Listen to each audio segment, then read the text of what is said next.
All right. Yeah.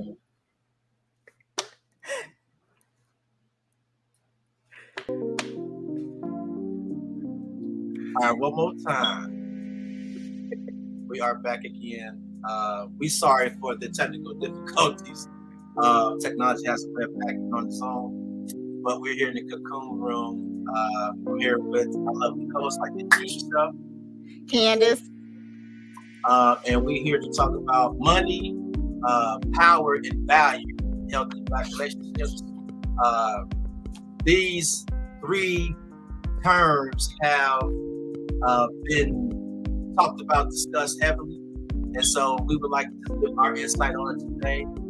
Uh, with that being said, though, we would like to talk about the scripture that Candace provided for us today, and I will give it over to you, Candace. Well, thank you. So the scripture today is Luke 12 and 48. To whom much is given, much will be required. And so I chose that scripture because of the topic today, which is, power, value, and money. Okay, and so before we get into the real conversation about the show today, I would just like to share some statistics because I know people are like, I didn't come here for a presentation, right? But I'll always like to use statistics to drive the conversation. So bear with me for 1 second as I share screen here. Give me 1 second here. And so, okay, so what we're looking at here is I pulled data from the Census Bureau, right? And so, as you can see here, we have total numbers of marriages from different demographics, from all people, and specifically white people, Black people, Asian people, and Hispanic people, dating back from the 1950s, right? And so if you look here, let me slow down for a bit. I hope you guys can see it. Let me know if you can see it or not, right? And this is why I wanted to talk about this today, because if you look here, and this is just Black men on the left here in the blue, it's like I color coded the blue. From 1950 to 1960, right, when the environment was really crazy, we was facing racism, Jim Crow, couldn't eat at the same table as whites. We couldn't drink at the same water fountain as whites, right? We were married, right? 64%, of Black men were married. If you look here on the, on the right-hand side here, 62% of Black women were married, right? And then if you look at this 1960, 60% of Black women were married. And on the left here, 61% of Black men were married, right? So it's crazy, right? In the times that things were just crazy for us, right? We were married, right? But then when you start looking up in the 1970s here, and you can pull this data from the Census Bureau, if you look, 57, that number dropped from 61 to 57% for Black men, and for women, it dropped from 60% to 54%, right? And then if you look below that, above that, right, from 1970, so you got the feminism era starting to creep around, right? And you see, Title IX is starting to happen, right? So from 1970 to 1980, that number dropped tremendously from 54% to 45% for Black women, and for Black men, it dropped from 57% to 49%, right? And so when you start to look at these things, like, it's different when people are talking about it, but I like to pull actual data so people can see what we're referencing here. And if you look from 1980 on all the way to 2000, to we are now, Black men's numbers as far as being married were in low 40s, high 30s, right? But if you look at the Black women, and again, we're just saying what's driving this conversation today is these numbers as far as marriage, the marriage rate, right? You see the Black women, their marriage rate is in the low 30%. And if you look here in 2021, which is 32% for Black women, 37% for Black men. Now, keep in mind, Black men married outside the race, Black women married outside the race, right? So you got those variable factors there. You have poverty, you have incarceration, death, you have, so factor in all of those variables there. But just keep in mind, if you look at these numbers, right? So now if you look at whites, right, you look at the white men here, their numbers has always been high 70s, high 60s% and high 50% rate, right? As far as being married. If you look at the white women, right? And this is the whole thing with the feminism movement, right?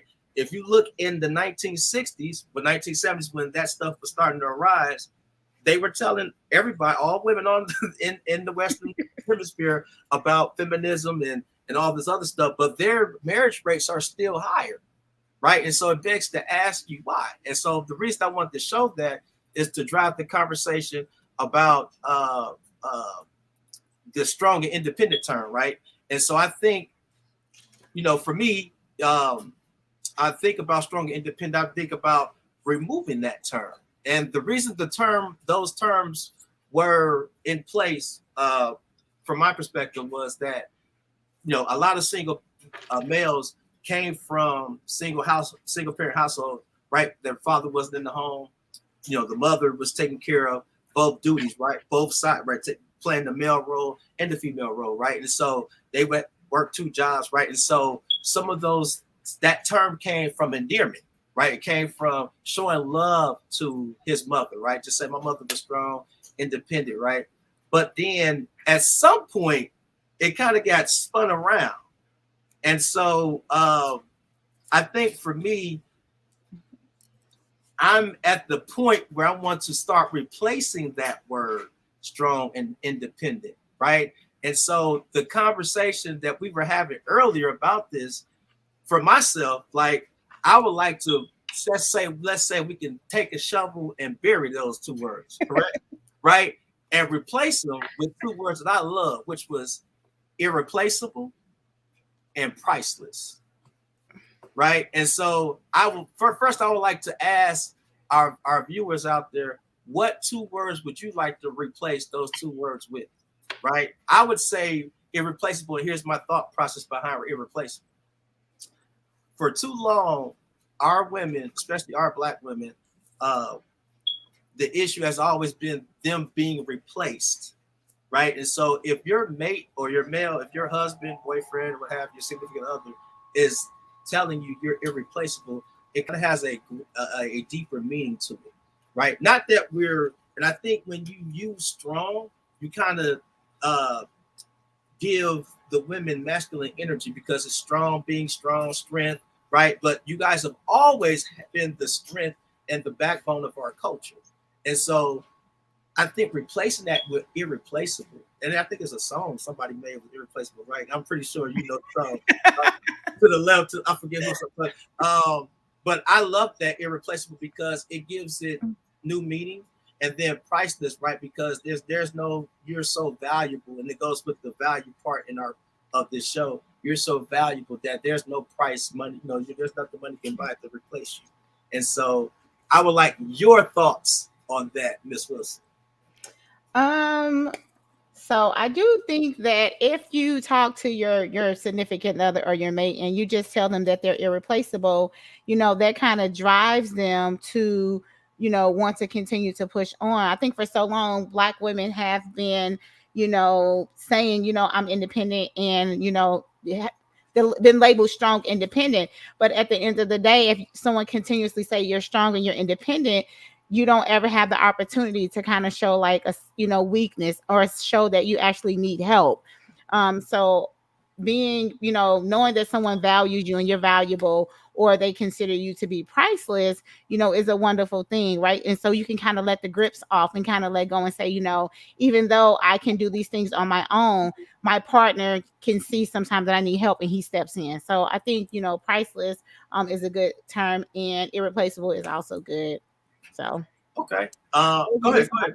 I see. Tyron says that there's no such thing as a strong and independent.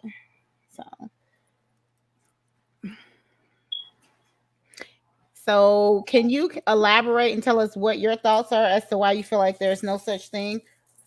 Yes, we would like to know your thoughts on that. As we wait on this comment too. Now, so for me, but also when I look at Black women, right? So my view has changed over the years, right? And so it's always been this way in the mindset, but especially when I see all groups, well, all different shades, different sizes of Black women, this is technically how I view them. And so these images, and see, this, I think for me, replacing that quote label strong and independent with, with these images is what I see, right? And it's for me, it's the Ankh, right? Because the representation of life.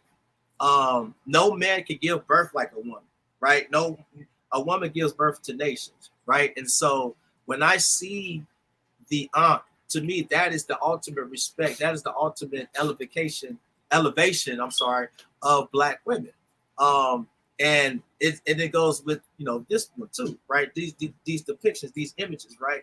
And so as you see the man, he obviously he has his arm and his fist on the actual Ankh, but he's elevating the representation of what she is, right? And so this to me tremendously replaces that strong and independent label, because when you have that, like, and it's funny, like I never forget when I was having this conversation with my sister, and she said I think she had an Ankh tattoo or a necklace, or I forget what it was, and she said when she walked through a store and an African guy was like looking at her, and then he told her, he asked, do you even know what that means? He said that's cool that you know what that means.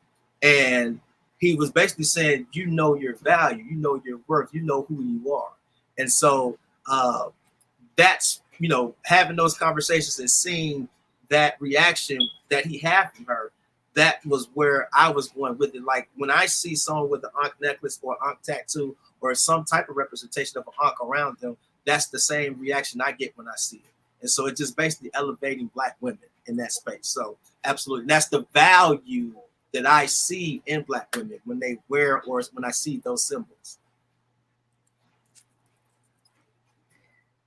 Okay, have a couple questions, so we're going to go ahead and just answer those. So we have one from Kenny. Women are strong. They are actually mentally stronger than men.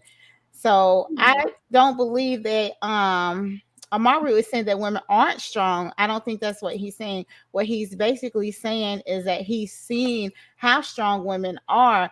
However, when they society continues to use that strong and independent labeling, it kind of puts women in a masculinity state, basically. Yes, and definitely, and they're tremendous women, like, who have had to work dual roles because the male wasn't in the picture, whatever reason it may be, right? Work multiple jobs. I know of many athletes who mothers have had to sacrifice certain things for them to be in their position. So it's not eliminating the strength value, the strength attribute of who they are. But what I'm saying is that that when you use that label, you kind of emasculate the male from his strength too, because subliminally you're basically saying the Black men are weak. When you're saying, because if someone was strong, someone has to be the weak person. You understand what I'm saying? So that's why I was I'm saying that our women are still very valuable, no matter what the label is, right? So why are we using those labels anyway? So that was my thought process behind it. But go ahead. Exactly. So the term strong and independent actually came forth with the women's movement. And so when the women's movement came about, you had different cultures of women actually coming together and collaborating. But the one thing that we have to remember is they continue to kind of push that narrative toward African American women that, you're strong, you're independent, you don't need a male, or you don't need a male in the home. And so hence we have homes that fathers were no longer there to help kind of raise and rear the children. But on the other hand, just as Amaru showed us the statistics, the very women who were in the women's movement, Caucasian women, their rate is what was it, 50%?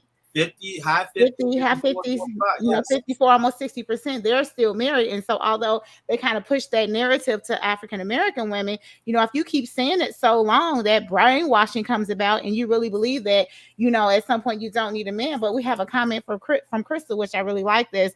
The Bible says man was never meant to be alone, so God gave Adam a helpmate. You understand? So if you there again, we talk about pairs, we come in twos. If it was meant for a woman to be alone, then she can create a child on her own. So if it was meant for a man to be on his own, then he will be able to create a child on his own. And we're not talking about science right now. We're talking about, a male and female. So it actually takes two in order for a child to be conceived. And so again, although some people choose to be single, and there is nothing wrong with being single, it really truly isn't. If you choose to be single and that's the space that you're in right now, that's your season, then great. But continuously saying, I'm strong, I'm independent, I don't need a man, for some people, that it makes a difference, because they're like, okay, the more you continue to say that, the more people truly believe that. And so a lot of women are single because of that, because of the narrative. And I love this comment right here. It's just in today's time, women have been made to feel like they need to be prepared to do everything on their own. It's funny, man. Like I love this comment because it's funny. Like, so my daughter, she likes to lift stuff, like, and I'm literally sitting right there, and she'll have a box, and she'll be trying to, move it up the stairs. And I'm like, you don't have to do that. I'm a whole man. Just ask your dad.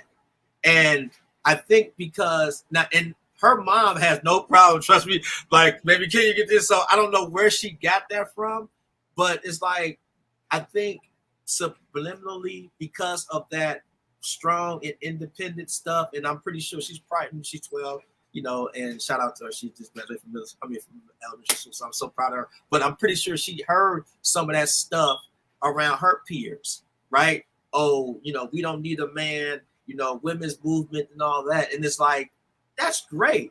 But if you got a whole male sitting right there, like with the husband and wives, I tell my wife all the time, yes, you don't got to do this all on your own. I'm sitting right there. I can help. But I just don't understand that mindset that the woman is supposed to take on all that responsibility without the support of a man, and the man is actually right there. You know what I'm saying? So that makes no sense to me. Go ahead. I will say, like, on both my mother and father's side, we have, pretty large family, and all of the women were married, and I never remember hearing my aunts say, although I seen it, that they worked hard. Some of them were housewives, some of them had, had careers and things like that. I seen, the strength that they had, but I just never verbally heard them go around saying that they were strong and independent, And like I said, they were all married. They all, worked really hard to keep their families together and things like that. But I just never heard them say that. I've never said that before. My sisters have never said that. Although, we can hold our own. It's just not something that we grew up in the home with hearing. And so we never translated that, if that makes sense. Yes, absolutely. But I think I don't forget who we were talking to, but it was in a post, and I made the comment. I said, don't let your mental stability, your mental health suffer because you're still trying to be strong and independent, right? Because you are embodying all of that. You want to take on, I want to do this. At some point, you get tired, mentally tired, physically tired. And especially if you're married, you got a whole dude standing right there. Like, that's crazy. That's asinine to me. And for some reason, our women act, and trust me, you are extremely valuable. So if you are extremely valuable, he should be helping you with house stuff. He should be, like my mom used to, if you're going to sit there and watch me in the water and you ain't trying to rescue me from drowning, what do I need you for? You're supposed to rescue each other from drowning, right? That just makes sense to me. And so that just goes back to your mate. Does your mate really value you, right? If they value you, they value everything about you, your mental health, your physical health. Like, you shouldn't have those type of questions about yourself and your relationship if you still pondering, should I even ask him or she to help me doing this? No, that's crazy to me. But go ahead. Okay, so Crystal has, again, a woman is there to support a man, but in that, a man has to be sure that he's giving his woman what she needs as well. And I definitely agree on that. And again, that's why we're talking about what value looks like, because in a relationship, both of you guys are valuable. But as Amaru said, one person should not be doing everything. You're supposed to help each other. And that's why you're called a couple. A couple means two, right? Yes. You complement each other and you actually help each other. And I just want to say this real quickly when we talk about independence. Okay, so when we we're on an outing or we're going somewhere, my sister will literally sit in the car. Like my dad opens the door for my mother, whether she's getting in or she's getting out. That's just what he does. So Crystal, she will literally sit in the car until my dad comes around and opens her car door. And although she can do it on her own, right? She was raised that a man when present should open the door for a lady. And so so we talk about that independent word. Again, she can do it on her own. But if he is there, you understand what I'm saying? That's the way she was raised. That is her expectation. So chivalry isn't dead. In other words, that's what you said. Chivalry isn't dead. But I would like to move the conversation, because also we talking about value, but then we also talk about money, right? And so my question is, do you agree with the statement, no money, no power? And why? I'll ask you this, Candace. Would you agree with that statement and why not? Why not? So I would say if you had no money, you can still have power, if that makes sense, especially if you have the ability to influence others. Okay, we can even go as far as like Malcolm X. I think very early on, Malcolm X wasn't wealthy, but he still had the power to influence others. So yes, you cannot have money and still have power. Well, we have a comment here from my man Kenny. Shout out to Ken, work trooper right on Red House alumni. But he said money is power. I will agree. When I had this conversation with my wife, though, she kind of broke me down a little bit because I was going in. I'm like, you can't, you gotta be, I was saying, your money is power, but that shouldn't be the only thing. But she was also saying about influence, right? And she was saying that, and I always use the Lamborghini prank, right? The guy pulls up. He's walking around, right? He's just walking around trying to get the girl's number right. She's like, nah, look at you, Dusty. I'm on with you. I got a boyfriend anyway, whatever. But then she sees him and he walks and gets into his Lamborghini, right? And then she turns around immediately and that whole conversation flips and changes, right? And to me, that's the power of money. But I think it's the image, right? Because of the nice car, right? And so definitely money has influence. But I think too, with different people, it just depends on their upbringing, right? And I'm gonna use you for an example. I'm pretty sure I'm pretty sure if a dude walked up to you and that whole situation was the same, right? And then he went, I can guarantee you're not going to turn back around and be like, hey, not at all. My father always taught it's three. It's four of us. I have 3 siblings, 2 sisters and 1 brother. And so what my dad taught us was that real men, not boys, but real men don't flaunt their things. They don't talk about what's in their bank accounts and they don't flaunt, their materialistic things. When you see it is when you see it. So absolutely not. I wouldn't, turn around just because someone was driving, a nice vehicle. No. Because again, like you said, people are raised differently, and so they put value in different things. Anyone who knows me know that one of the really big, and I think before I say it, one of the really big things for me is family. And for me, like family is where I place my value, my value at. And so, that's health and then family. And so, health is wealth. I definitely believe that. And then family is where I place my value. So again, people value different things. Yes, do you have to have money to live? You absolutely do. But that's not my first priority as far as like what I think what I'm saying is associated with value or power. And the thing I was going to say, because the reason I said that, I use you for example, because of, like you said, people's upbringing, their parents, right? You have both mom and father, right, in home, right? And so they had that unified front, like, don't be easily impressed. And that's what I tell my daughter all the time. A lot of times when I my wife, she's like, oh, they're spoiled. My mother came, she shouts to my mom, she just left. I miss her already. But she was just like, wow, right? She left her phone down, and usually 1 or 2-year-old, 3-year-olds, they're running to get the phone, right? To go play with the phone to see what it is, right? She was like, they don't even acknowledge that I can leave my phone. They did I leave it out. I said, you know why? I said because we leave our phones out intentionally so they can play with it, so they're not easily impressed to see like, oh my God, I've never seen this before, right?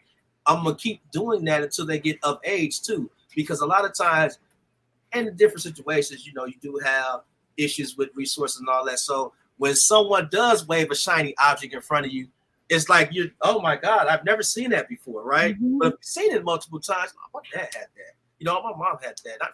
You got to come with more to the table. I'm not easily impressed with what your presentation is, if that makes sense. So and that was very cool to see. So when my mom said, I said, Mom, you gave me a word for the show. But I see we got some more comments here. Yeah, I see Kenny said power can be many other things. I agree. I agree with that too. Yes, in this navigating, I wouldn't say the typical woman, but I would say the typical type of woman, right? Because I don't like that's why I used you for example. I don't think you know what I'm saying, and I know my wife. Not at all. No, that's what I'm saying. So no, I disagree with that. Women who are housewives have power because they run the household. I agree with that. Yes. But that goes back with the comment, like, because you're running the household, right? Some women feel they have to encompass all the responsibility, right? Running the household. I'm like, no, you have a whole guy sitting right there, right? If he just taking out the trash every day and you doing cooking, cleaning, sewing, putting the kids, like, what is he doing, right? So yeah, that's like that makes no sense to me. But no, absolutely, yes, they do. Yes, they do. And look at kid. Black Jesus. That's what I call him. Black Jesus. Don't be playing out here. Thank you, Kenny. I appreciate that. I'm sure he's on here somewhere. Yes. But as we're pivoting to that, but also, so I was reading an article, and let me make sure I get the correct here. Hi, Tori. She says, hi, y'all. How are you? We have it was 7 traits, right? It's talking about money, right? And it says, let me make sure I get this correct. So how money changes the way you think and feel, right? And so these are 7 bullet points that it used. And it says money can cloud moral judgment, right? And basically it was saying that the way it can cloud moral judgment is that, some things that matter to some people wouldn't matter to you, if that makes sense. It's just straightforward, right? So, but as it relates to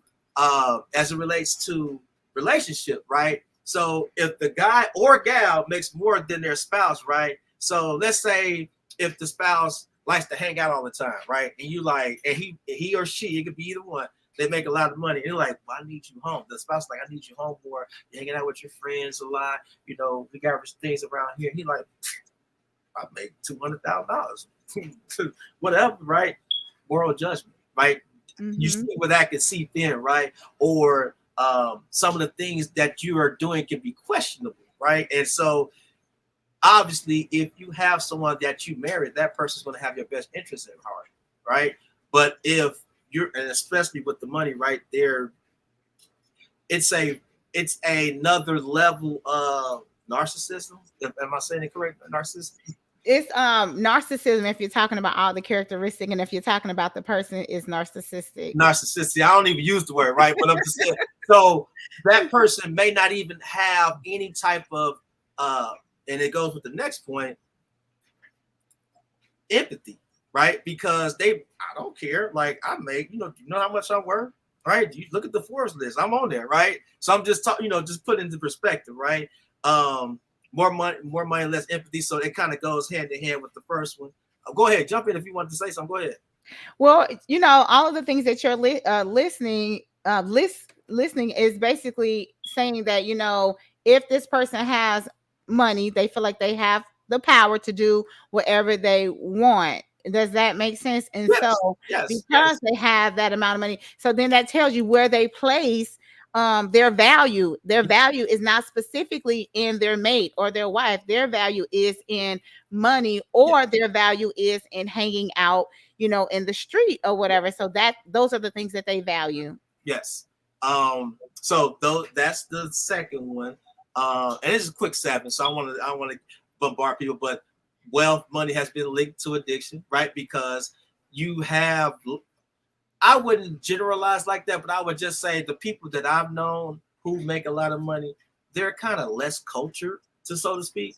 And so it's not like they are connected to anything of substance for the most part, but they are, they are more likely to be addicted to stuff, right? Because they're drinking more heavily, right? Or they're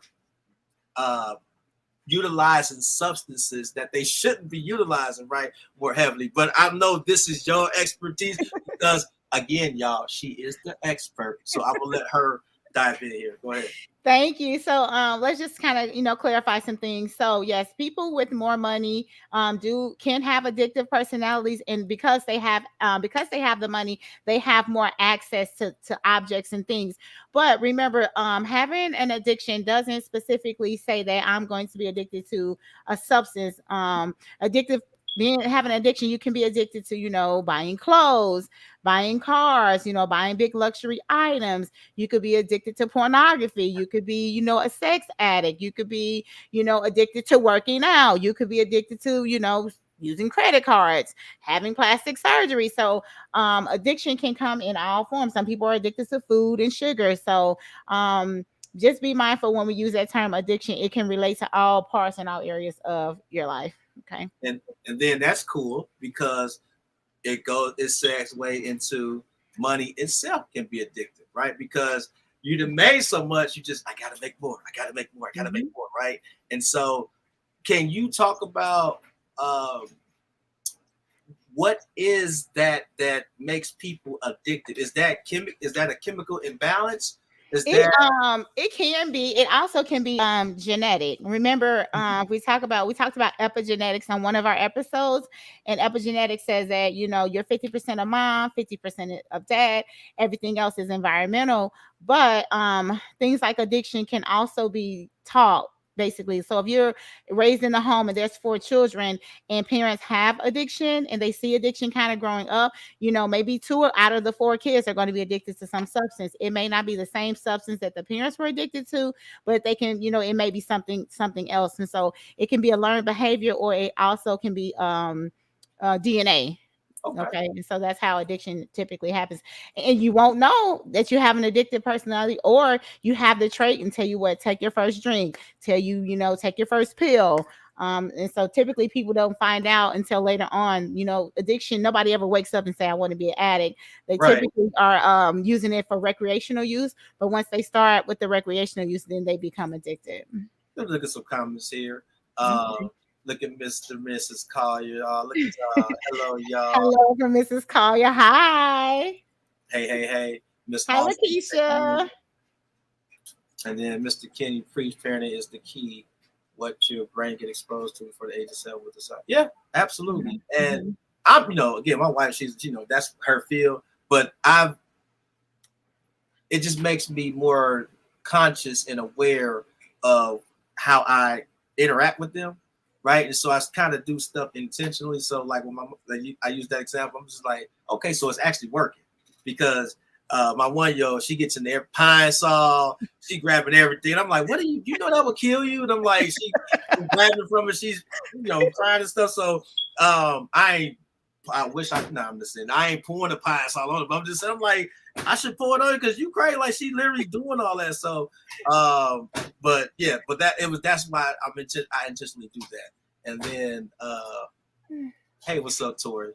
She chiming in from Texas. That's what's up. Support y'all. Support Larry Hoover. So I don't know if Larry Hoover was my actual nephew. So I think one of my nephews created this page. So he got people like, that's actually Larry Hoover. I'm like, nah, that ain't him. That's my nephew, Jordan. How you doing, buddy? He just left you. So I'm just saying, I'm like, and we're gonna say free Hoover anyway. So I'm just gonna put it out there.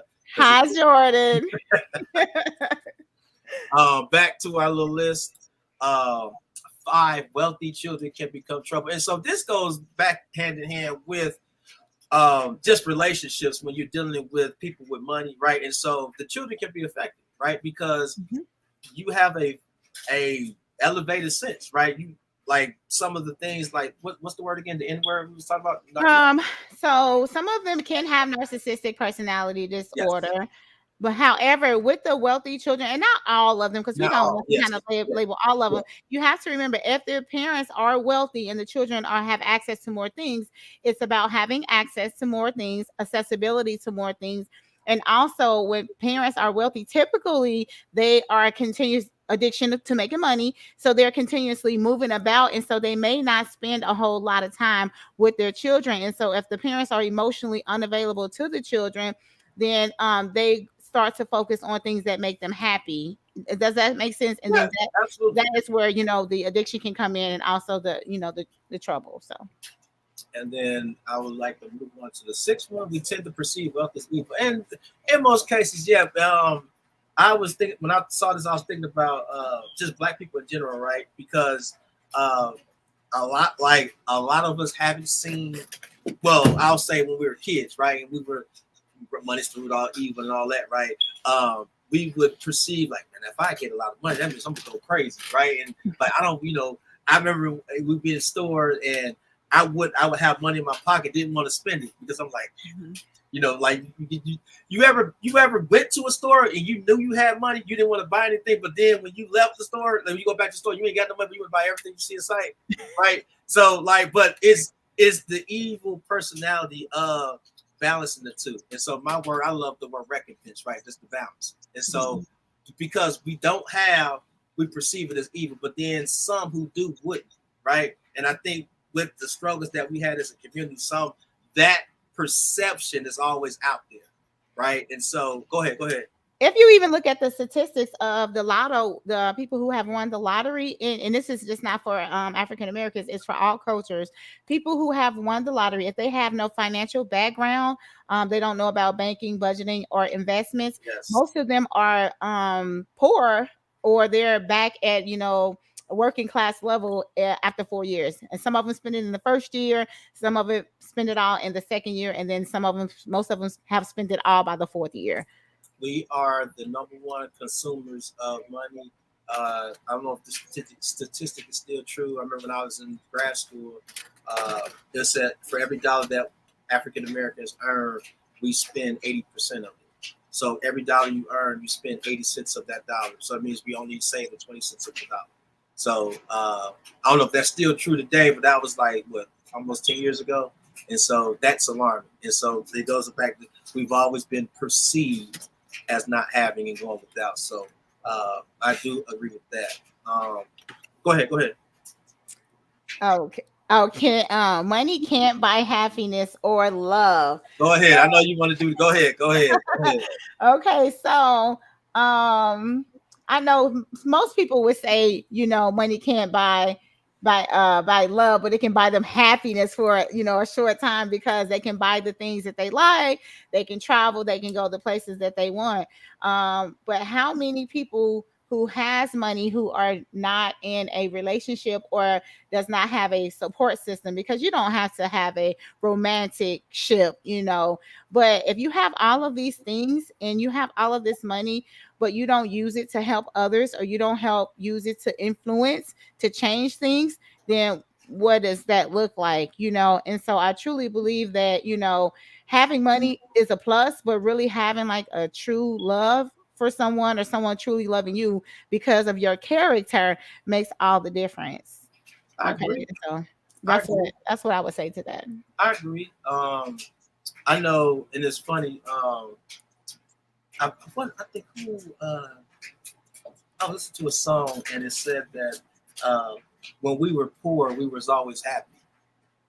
But like what was the song? Because we're '90s babies, right? Biggie Smalls, more money, more problems, right? And so it goes perfectly along with that, and it's actually true because, and I'll use myself for example. The more money you start making now, because you're trying to have your arms in a lot of different areas and spaces, and so now you're different when you putting your investments in different spaces, right? You have more risks.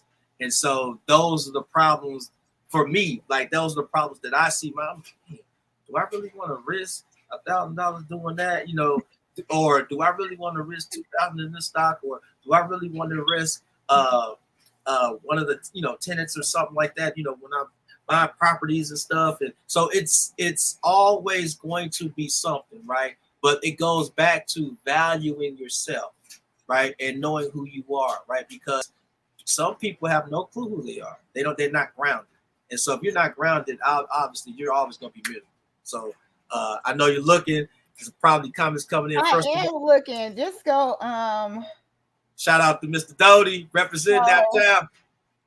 Hello, good people. Hello, Charles. How are you? So this person has no name and they don't have a picture, and so I just want to read it because I think that's funny. They even have the laughing face. I want the money. F the love. Well, we just talked about that. You know, people put value in different things, and we see that you value pieces of paper with ink on them. So, but if that's what you love, then you know you go ahead. And that person probably trolling because they put a laughing emoji at the end. They did. They don't have nothing better to do. But we appreciate you. Yeah, money can buy you things, but those things only give you temporary happiness and never. Absolutely. That's true. It's a lot of fools with money, but no knowledge. Yes, temporary happiness. That's Edna right there. Miss Suki, how are you? Hi. Money can't buy you peace. I disagree with that. Because I know a lot of people who have I don't know, and you can probably speak to this. I know I'm not statistically inclined on suicide rates, but I'm pretty sure it's a lot higher with people who make more money than the people below the poverty line. Is it true or not true? Okay, so I don't know the exact number as far as the statistics, but again, you know, when you think about it, like people who have power or earn a certain income and different things like that, they place more value in money. So if they begin to be stripped away from, you know, the CEO position, or they start losing companies, the stock market drops, you know, they lose assets and things like that. They have built themselves up for so long, and let money be their character instead of figuring out who they was. Remember today we were talking about interdevelopment is really key. And so if you let your things make you who you are, when you no longer have money, because people use money to for influence, right? Because again, fools can have money, but they have no wisdom and they have no knowledge. So if you've always purchase things for people around you and they hung out with you because you had, you know, these jets and these planes and these different homes and vacation spots and things like that, and you lose all of that, you know, so that is where people head into like depression and suicide. And so again, if you place money in those things and not in your character and not building you up as a person, then maybe that's, you know, typically what happens when people commit suicide. That's my auntie. In not all areas. So let me auntie from South Carolina right there. Someone we go back to the beach. I love you, auntie. She's so funny. So I love our Facebook person with no picture and no name. Money is how you store your resources or values you created. So by design, it comes with pressure to stress or to store to protect.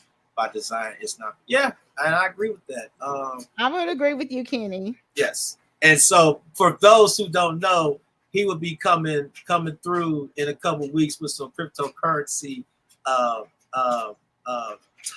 tips and suggestions. And so we are very excited to have him a part of this.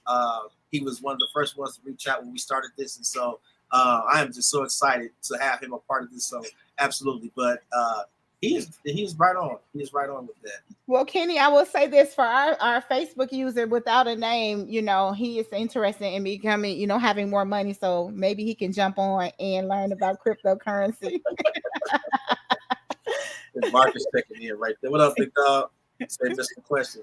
No, it wasn't a question. It was just, we were just talking about money. But here is a question though.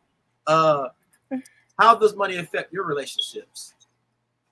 And this can, I'm sorry, before you go, this could be husband, wife, family, friends, whatever. So go ahead. It depends. If there is a lack of money, there is always going to be some kind of turmoil, because not always, I shouldn't say that. If there's a lack of money, depending on who the two people are, if they learn to work together and to build, you know, and make money, they're going to be fine. But if there's a lack of money and they cannot communicate effectively with each other, there will be turmoil because they'll always be fighting. But if there is an unequal amount of money in the relationship where one person is making more than the other, if that person does not value their mate for what, maybe they have knowledge and they're sensible about the things that they bring to, to the home environment, but they don't make as much money, and this person can see that this person is still valuable even though they don't make as much money, then there can be conflict. But you have couples that are together, one person makes the other money, makes them more amount, and they don't care, their relationship is fine, and they can, they can make it work for themselves. And so I don't really necessarily think that money should affect relationships, but oftentimes it does. And so the reason I asked that question is because, I have a picture here, right? And so let me share real quick. And it's this right here. Handling income inequality in your relationship. So it's important that couples are aligned financially from the very beginning, regardless of each other's earnings, each person's earnings. Putting together a financial plan encourages the growth of a prosperous relationship. And so I think a lot of times this is really missed. And I'm gonna be honest, with my own marriage, this was it wasn't that we fought really over finances. Is there some of these things we didn't do? And so it led to conversations and arguments and stuff. And so the first thing, which is the greatest one on here, create a budget, right? Holding each other accountable, right? And so I always go back to when Martin bought the Hashitashi 1000, what was it, 4,000 on his show, and he didn't want to tell Gina, and they got into it because they were holding each other to a budget. But it's very funny, but it goes perfectly with this. To agree on basic financial dynamics, just saying, hey, we don't have funds to be buying all this other stuff, right? We're going to stick to our game plan, right? And we have a plan at the end of the year, right? To save, let's say if it's $10,000 or $20,000. So agreeing to those terms together. 3, consider contributions outside of salary. So like it could be other streams of income like rental. It could be like if you have a business, right? So having those other outside income, like I said, contributions outside of salary, outside of your normal job, right? So if it is a business, right, if someone's making money outside of that, you want to make sure that you're accounting for that. Schedule relationship meetings, right? I'm gonna be quick with this. Me and my wife have these all the time, just daily check-ins, but then sometimes the daily check-in can lead to an actual meeting, right? But I think it's cool because you're just making sure everybody's on the same page. And then 5th, real quick, enjoy money together, right? And so when you're making purchases, right? So I use myself for example, right? I just bought a new vehicle, right? And so it's funny. She, my wife is, I'm not gaudy, I'm plain Jane, right? So when I bought the vehicle, it's a nice vehicle, right? First thing, we get in the vehicle, right? And, we riding, so we get out the vehicle, and she says, this would really look nice with some black rims. I'm like, where this come from? I'm like, I was thinking, I was about to say, you must be for the streets. And she started laughing. I'm like, I said, because you ain't never said no black rims, nothing like that, right? But we both laughed, but she was enjoying my purchase, like we were enjoying it together, right? And so that's why I want to roll this out here. But go ahead, I know you had some responses to some of those bullet points right there. Go ahead. Well, I just wanted to say, like the budget for me, like budgeting is like really, really big. I like to budget. And I also admire the fact that you said that you and your wife do those check-ins. I think that's super important. Oftentimes when people go to couples counseling or they go to marriage counseling, the one thing they always talk about is like, what does the bank accounts look like? Are you guys going to have, joint bank accounts?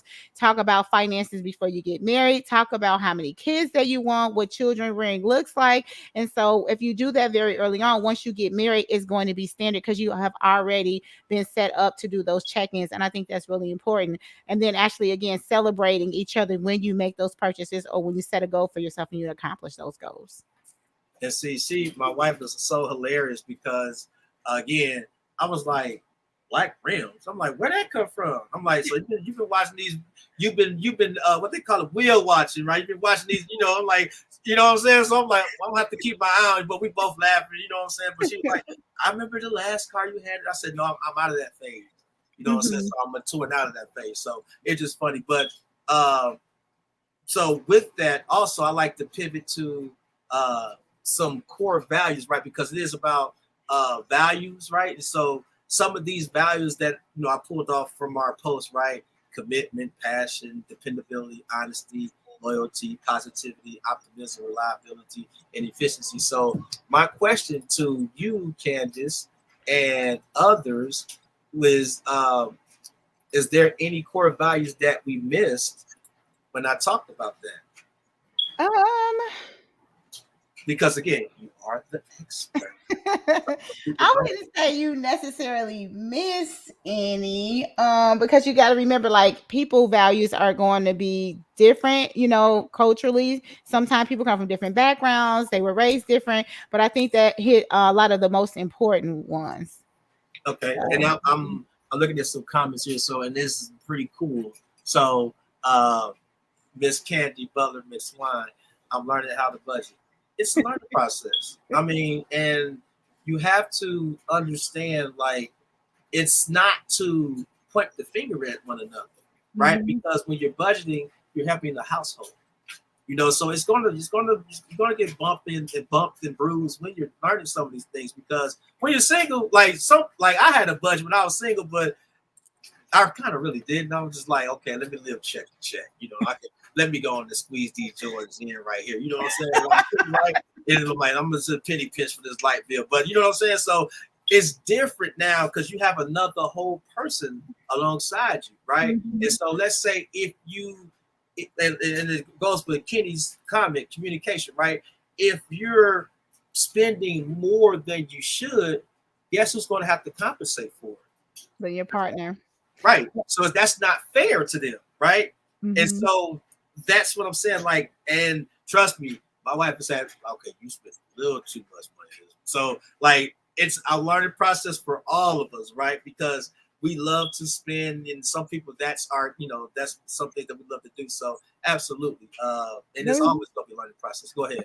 Follow up with Candy. Candy, as long as you was around me, girl, you haven't budgeted yet. I was always on a budget. And see, this one right here, I would say it depends, because you would need, so I always use my wife an example. One of the things that we did when we first got married, we did have joint bank accounts, right? And it caused a lot of confusion because, for one, and it's not about monitoring one another, but someone is going to feel like, okay, you're impeding on like, if I want to buy some shoes or I want to buy some shirts, or you're monitoring me like I'm a kid, right? And so one of the compromises that we made was we're going to have joint for bills, mm-hmm. right? And then you have separate for your own spending, right? Because then I ain't gonna tell you what I can't tell you how to spend your money. You know what I'm saying? But I'm gonna tell you, my wife's so funny, man. So she'll be like, I ain't really look at your account, but I seen what you bought today. I'm like, dang, dude. I'm like, okay. I'm like, all right, let me be. You know what I'm saying? But she just being funny when she do that. But so, go ahead. I would agree with you. I think that, because you're married, you have to have some trust in your relationship. Mm-hmm. Or you have to have trust with your significant other. So I would agree that, just to kind of keep confusion down, to have, the joint account for the bills, the vacation fund, the bills and different things like that, the things for the, for the kids, and then your own personal accounts, for yourselves. Because at the end of the day, if you're saying no joint bank account, you literally walked down the aisle and stood in front of God and said that you were going to commit to this person. So you don't believe in this person, or you don't trust them, enough to have a bank account with them, then why are you with that person? Yeah. And then it goes back again to valuing that person too. Mm-hmm. Because if you always leaving them with the other end of the stick to compensate for when you're spending all the money up, they're gonna be like, okay, is this really worth being in? Because I'm getting tired of having the same conversation with you. You know what I'm saying? And Kenny is round the head. It's been helpful to my household. 1 to 3 joint accounts. They help to family bills, savings, mm-hmm. and investments. Same here. Then you have your personal for your personal. Absolutely. Start that. That's. Go ahead. No, I said good. I definitely agree. Pull Candy's comment back now. She's hilarious. What's she say? No, girl, laugh out loud. You told me a lot. So, yes, I used to be like I'm still shy, but I used to be like super, super, super shy. And Candy, again, she was always like more. I was assertive, but I was very shy. Candy was a little on the aggressive side, but as assertive as well. And so Yeah, she kind of like helped me with, being like super shy. And so, yeah, thank you, girl. that's what's up. That's what's up. That's what's up. Look at Marcus. I always think I can afford anything, but if I can't get it now, why? I can't get it now. Ask your. Oh, I don't. Is you drunk? No, I'm just playing. I'm No, right. I'm playing off. But if I can't get it now, why? I don't know what you got to clarify that. Gotta get wiser. Yep, smarter.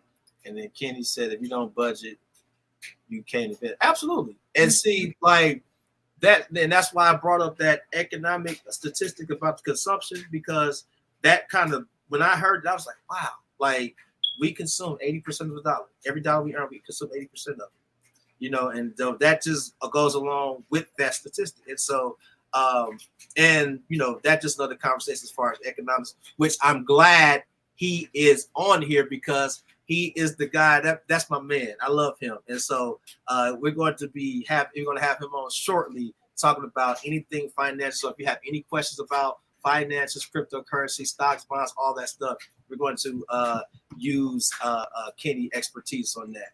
Tyron had a question. He said, "When can you pull it down? It was about marriage." Who? Tyron. Should a woman quit her job after she get married? I think that should be a conversation that her and her spouse has with each other. If she has a career and she wants to continue to work and she doesn't have children, I think she should be allowed to do that. However, if she begins to have children and you guys, have that conversation and you want her to be a stay-at-home wife so that she can actually mother the children, then that'd be a conversation that you would have at that time. And see, it just depends too, and that's the thing. It's funny. That's me and my wife talked about.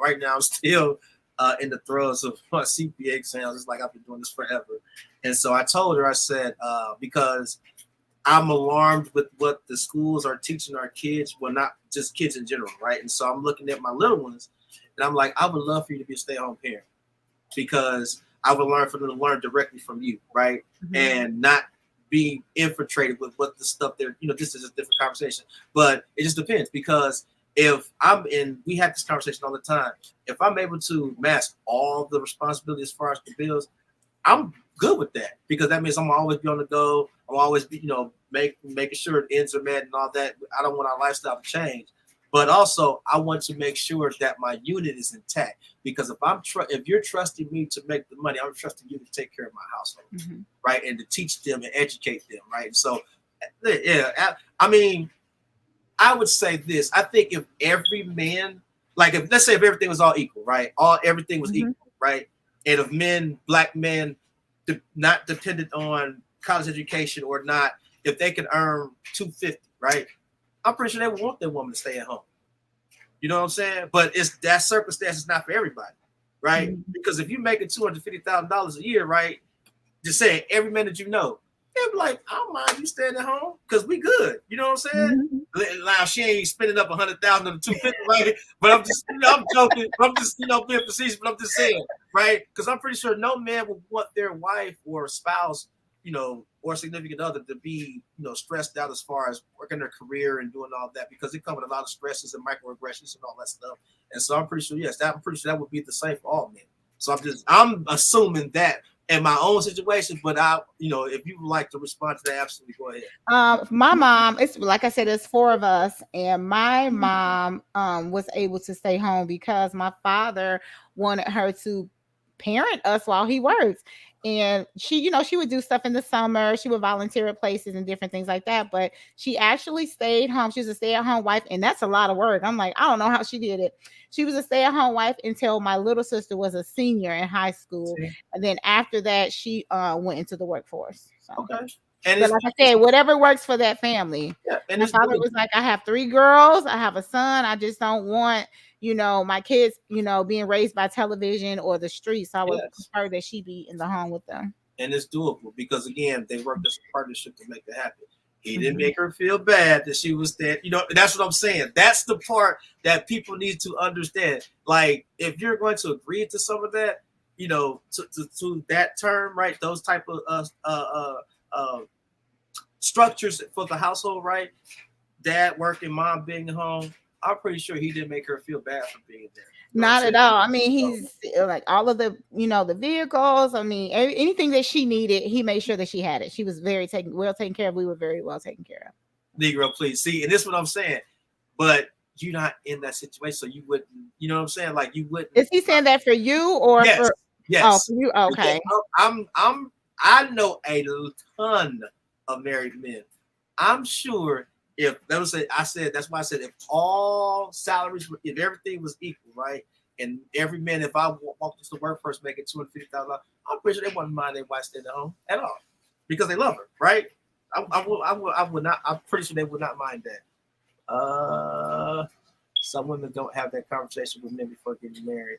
It could be messy if the funds left for the household is enough. Yeah. Mm-hmm. Yeah, absolutely. Pop Candy's up there so we can see what she has. Go ahead. I don't think you should. I have to have my own money. Laugh out loud. It's too expensive not to live now to live off of one income unless you are in school trying to better yourself. Or if you have if children are involved, you need 3 incomes nowadays. And that's why Amari was basically saying if you are in a financial position to allow your wife to stay at home, then great. But if you're not in a financial position, that's the key thing. If you're not in a financial position to allow your mate or your wife to stay at home, or even sometimes it's a stay-at-home dad. Let's not just keep saying wife. There are stay-at-home dads because women are the breadwinners in that particular home. Now, if you can't afford it, then everybody needs to work. And so I know Candy has a very lavish lifestyle. So yes, she has to have her own money. And then for myself, like I think I would get I always do a lot. So I think I would get bored actually, staying home. So I have to have like something, going on as well. But I would like to also add too for Candy too. Well, this would be later, but I'm going to talk about it now. So her business, she's going to be our business entrepreneur today anyway. So because I ordered some lingerie from her, and my wife was very pleased, and I was very pleased too. And so, and so I would say men who are married, right, and who want to see their wives, like what she was saying, you need to spice it up, right? It was a cool thing to see because obviously after 16, 17 years, right, some of that's going to leave, but just getting the size, right? Because she's like, what size is she wearing? I'm like, I don't know. Like, I don't know that she's like, so I have to, inconspicuously ask like, hey, what size you wear? So she already kind of knew like, oh, he's trying to order me something. And so she got it in the mail. She's looking and like, I'm like, yeah, shout out to Candy for that. So you hit the nail on the head with that one. So I like to get a shout out, but go ahead, Candy. I was just following up with the comment that Candy said. She says, thank you. I know some that didn't consult with their husband, but heard of and quit their job. Ooh. Now that's why we talked about having effective communication plays a key role because that could become very, very messy. I don't think when you make big life choices and decisions and you have a mate that you should do them without discussing with your partner first. That's why it's called a partnership. So in that case, that can create a lot of issues and it can be very messy. So before anyone quits their job, that's a conversation that you need to have with your mate. Man.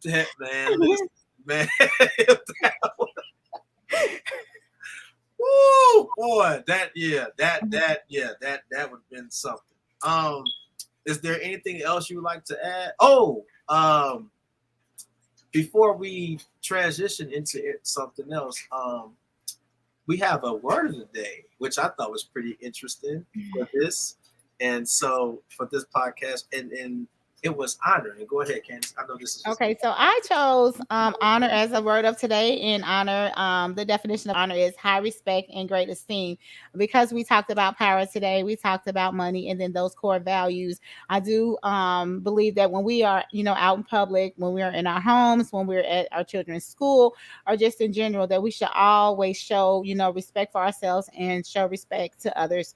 And so I think some people sometimes struggle with self esteem. And if you're a person that struggles with self esteem, just make sure that you are continuously working on yourself and you're into development. Okay. And so in and Swahili, what is it? Shima. Yeah. But and like she said, with honor, it's just I think with black men, I think for me, like I'm very tough on us because I think that I think it was Louis Farrakhan. He said it. He said it years ago. He said, one thing you don't mess with. You don't mess with a black man's money. You don't mess with the black man's woman. And I walk like that. And I'm protective of black women. Some of my women, I will admit, I have some issues, right? But I love them. And so, I almost forgot because I forgot to put in the banners. Remember when I made the post about words that black men love to hear or needs to hear? Yes. And so, any woman that is watching that can comment either on Facebook or YouTube, what are the 10 things women need to hear? Not want to hear, need to hear from their men, right? So I'll let Candace start off because you're here, right? So I am. So I think affirmations, when you tell each other affirmations are really good in general. So I think one of them, in particularly would be that you're valuable. You are contributing to the household. You're contributing to this relationship. And if you're a mom, you're a great mom. You are a good, you're nourishing our relationship. And then just, compassion. You're passionate and you show compassion to our family. So I would say that. Miss Jane Beckfield, I know who that is. She says you are beautiful. Now when I tell her that, she don't believe me, right? She you're really saying that. So yes, absolutely, you are beautiful. Uh,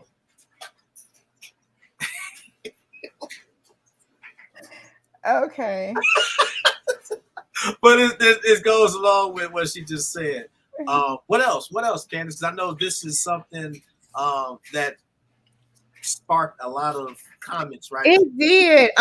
So I think, some of the other comments that I heard, you're valuable, you're beautiful, thank you for taking care of the family. Thank you for what you do for the family.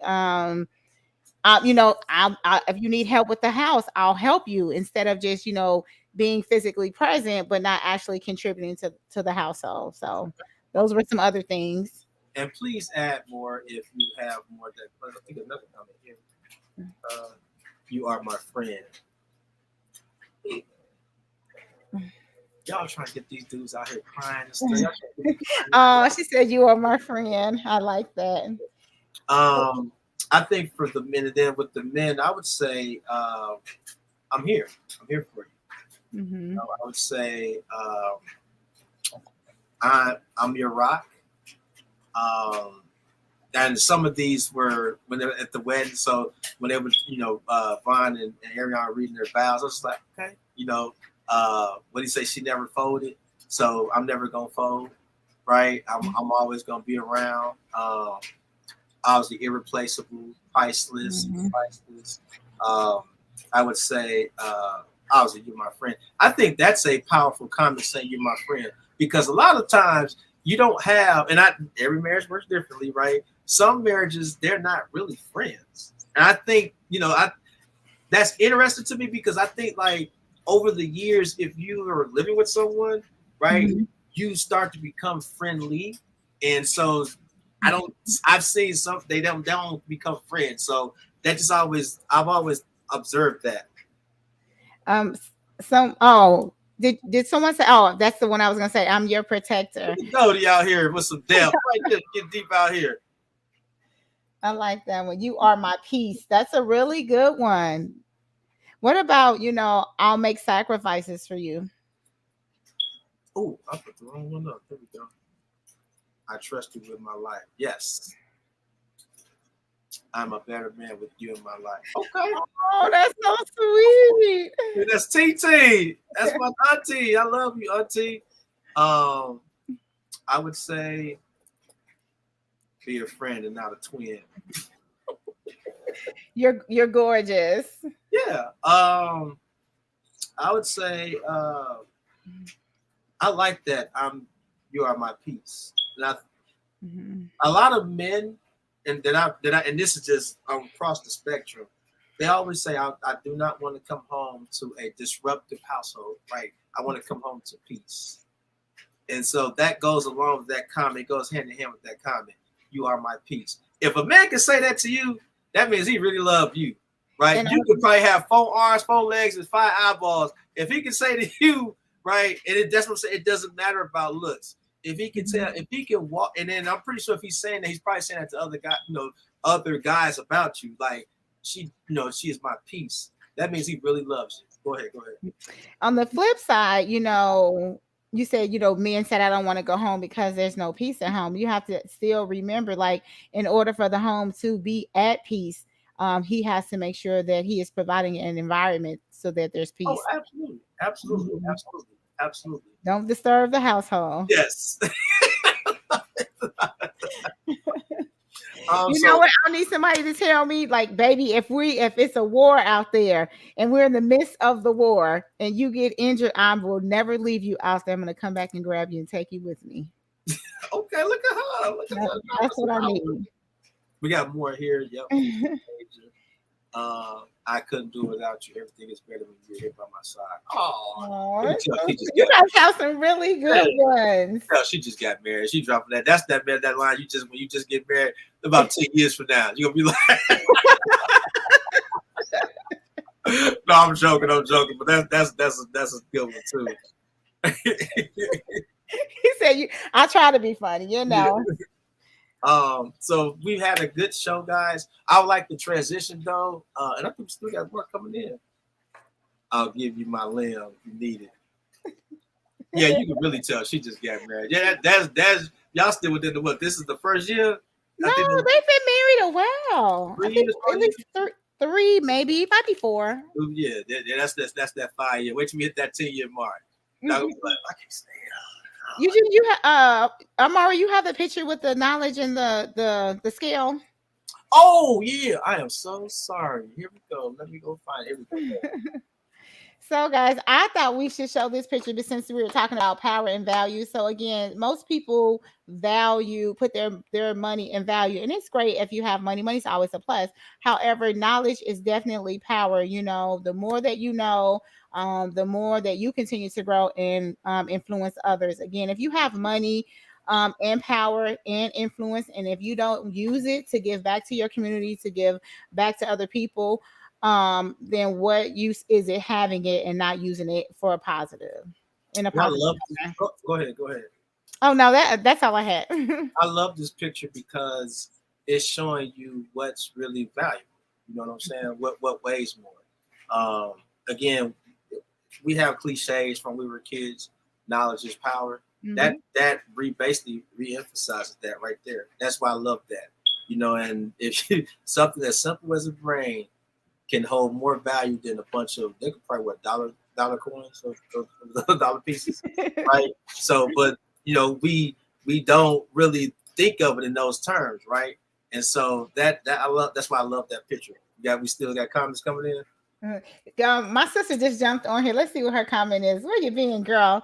My dad has always told my mother, my sister, myself, and my 2 sisters that we're beautiful every day. He still calls us on the phone and tells us that he does.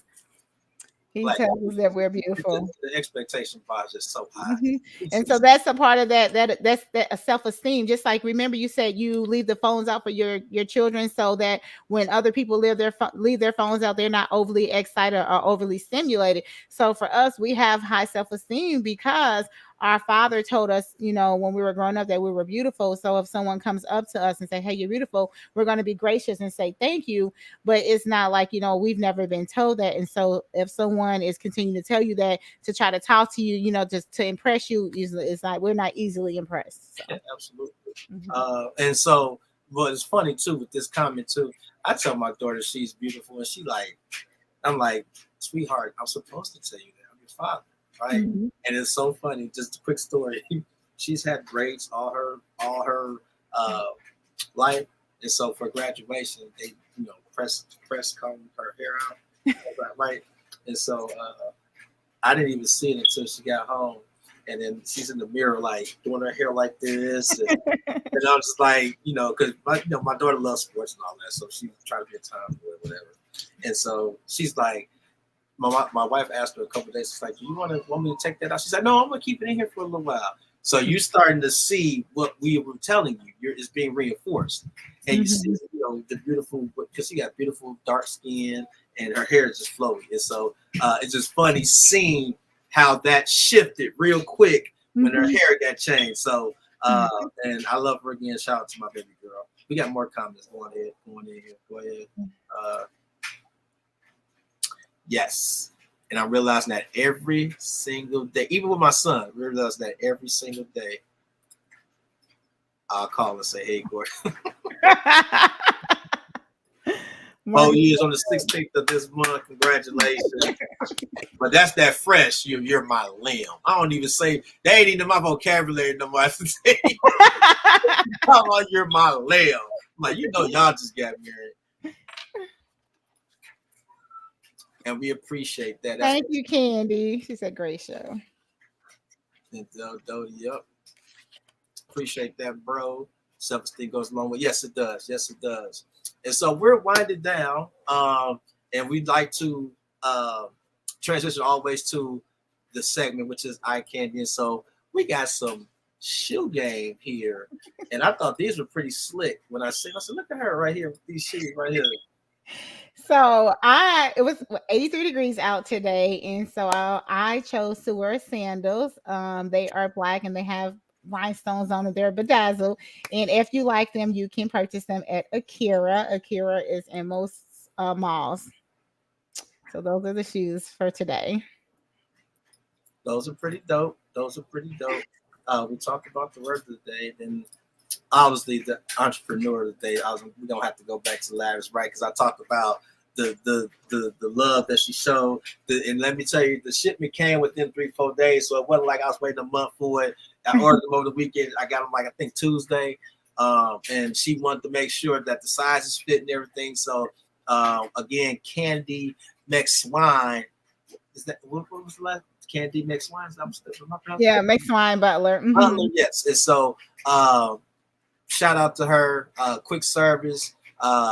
It was exquisite quality, right? Seeing my wife and I was like, "Oh my God." So please shop with her. Don't let Victoria be a secret, right? Let go to Lavis Couture and shop with Miss Candy. So that was our entrepreneur of the day. And so would you have any shout outs, Candice? I wanted to do the last two quotes, and then I'll do the shout outs. Okay, go ahead. Okay, so I had one from it's an African Proverbs, and knowledge is a garden. If it isn't cultivated, it cannot be harvested. So that was the African Proverbs.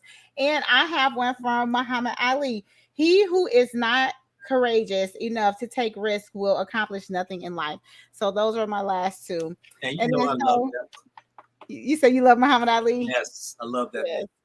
So my shout out just actually goes to all of our viewers. Thank you guys so much for continuing to support us, Please continue to like, share, and subscribe.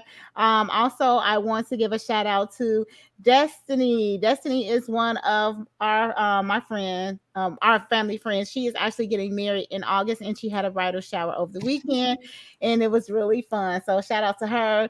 Shout out to my mom and my dad and my siblings. Spent some time with them over the weekend. We had a really good time. So those are my shout outs. My shout outs to my mom, Larry Hoover Jordan, that was just here. My daughter and my family. It was just cool being around family this week. Seeing how they coordinate with each other. My mom, my wife, my sister, well, my nephew, and my two little ones. Right. My mom stays 4 hours away, so it was just pretty cool to see my son like Gigi all day long. I'm like, you can have him now. I'm like, I'm dealing with this all day, so you can have him. So it was just pretty cool to see that dynamic, because I know a lot of people who don't have their mother or father around, and they have kids, so the grandparent, that relationship. And so I really appreciate and value that, right? Because like you said, people put value in different things. I value family also. And so seeing that dynamic, I'm like, man, I can't wait to. I hope she be around. Lord willing, she's around to see these little ones graduate. From even just from 6th grade.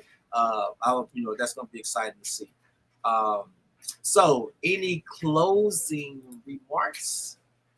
Yeah, okay. Again, guys, if you are struggling with, addiction, mental health, self-esteem, any of those things, make sure that you continuously look for those people who are going to be supportive of you. Reach out to any local mentors, any life coaches, any therapists, because actually talking to someone about the things that are affecting you will definitely help. I know for so long it was kind of taboo in the Black community to talk about seeking help for mental health. But as we see, there are so many things that are currently happening right now. Violence in the community have increased a lot with just in the last 6 months. So again, if you're not feeling yourself and you feel like you need some help, just make sure that you are reaching out to those supports. If you don't know of any, please, send us a message on our page, and I'll make sure that I'll get those resources out to you. And also, I have closing remarks about the incident that happened yesterday back home with the young lady losing her life. And so, condolences to those who were affected by that tragedy. And it's kind of interesting how that worked out, because our next podcast is going to be about the community related violence. What can change? What can we do to change this narrative so we can start valuing each other's lives? And it's just we were talking about this earlier about quote Black on Black, and how that is stigmatized, and how that's labeled. It's not actually Black on Black. White have they it's funny, like they murder each other all the time, mass shootings and killings and all this other stuff, and they're not labeled white on white, but they'll label us Black on Black. And so it's reconfiguring that thought process and some of the things we can talk about, so we can start making change in some of these things that occurs. But I know you want to talk about it. Go ahead.